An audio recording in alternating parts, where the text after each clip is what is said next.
it's just good sometimes to take time to pause and reflect a little bit on just the journey and then what's been accomplished. Even though I still have so much more to accomplish, it's good to just relax and look back. So it's cool. The way the game has evolved with all the three-point shooting now, they're longer rebounds. It seems like maybe harder to get for big men near the rim. Like, how have you managed to continue to be so effective and so productive in that area when the rebounds are changing literally? I think it takes a team effort, to team rebound those long rebounds. But for myself, I think just being able to adapt. The game evolves, but I think with the game evolving, you have to evolve also yourself. If you want to keep impacting, winning, every night, I think that's what you need. And for myself, it's been whether it's when 12 years ago, 13 years ago, there wasn't that many shooting bigs, on the floor. Now every team has a shooting big, So that's some of the things like over the course of my career that pushed me to adapt, and I'm grateful for it. How much of his energy and want to get rebounds? 99%. Even when you're as big as you are? For sure, because there's other guys that are big too, but I think it starts there. It starts there, and then just being able to just try to feel the game, and then just compete for the ball.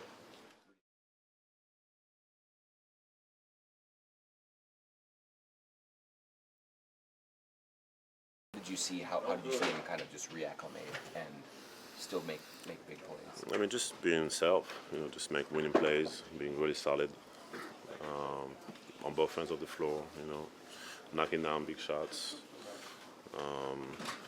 Just being Mike Conley. It seems like a big part of Mike being the best offensive version of himself is playing with you and getting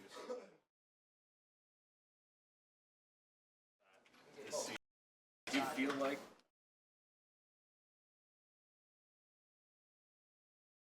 Mike? For sure. I think Mike.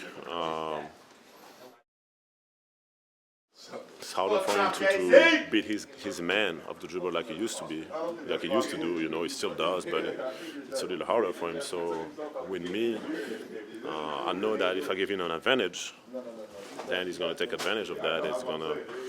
He's going to be able to make the right play, whether it's knocking shots, going to his floater, or most of the time finding the open man, whether it's me on the lob, me on the roll, or the shooter. For sure.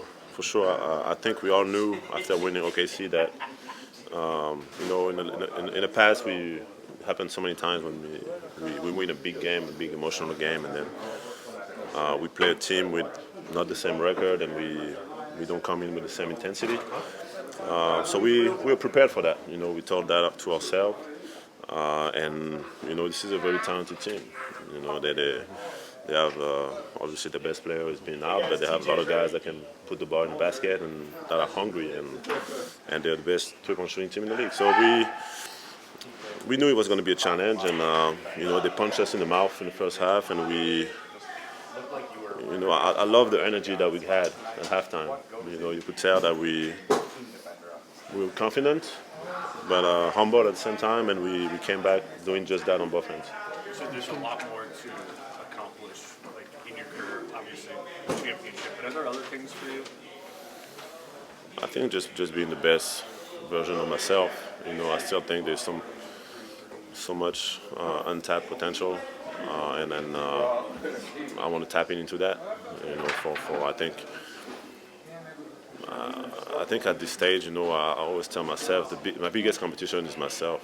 I'm just so very fortunate, very grateful to be able to do what I love to do, and then coming from where I come from, it was just making it to the NBA is already incredible. So being able to hopefully be amongst the best ever in what I do, it's a blessing. it's a blessing, and I'm going to keep doing my best every day to help this team win, and I hope to win a few championships. Do you feel like you're still in your prime? Yes.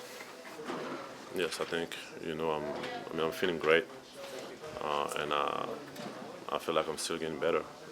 I'm still learning every day, still figuring things out every day, and there's always ways to improve, and it's fun. It's fun to have that to thrive, to always get better, and it's not just about basketball. It's so much deeper than that. Get better as a leader and as a person, as a dad, as a leader in my community, leader in everything I do. It's always room to learn and room to grow, and I'm always hungry for that. Hungry for knowledge and enjoying the moment at the same time. Finch, you talk about the fact that you're shedding people better underneath the boards. But how do you do that? What does that mean? So, I mean, obviously getting separation. jiu-jitsu. It's jiu-jitsu. Hand-hand combat. But it's yeah. I try to put pressure on them as much as I can, and yeah, it's they get away with being very physical with me, so I realize that I have to be even more physical with them and use momentum and strength and everything I kind of know and have to our advantage, and it's been good. It's been good to try to just even when I don't get the rebound, I think it takes a lot for them to just fight me, and then it takes a lot of energy, and then it carries over the course of the game. So yeah, keep applying the pressure. Applying the pressure. That's the mindset. Hey Rudy, what did you see from Terrence? Big shots in the fourth, just as he's trying to find a groove this season and maybe starting to find it there. I mean, it was big. It was big. He puts a lot of work. He's in the gym at 4 a.m. every day. But yeah, he puts so much work. When he shoots the ball, we know that we're super confident that it's going to go in, and it was good for us to watch him get knocked down a few today, and and the whole team is behind him and telling him to let it fly. So it's great. When he does that, and that with his ability to attack the rim, is a very, very dangerous weapon for us.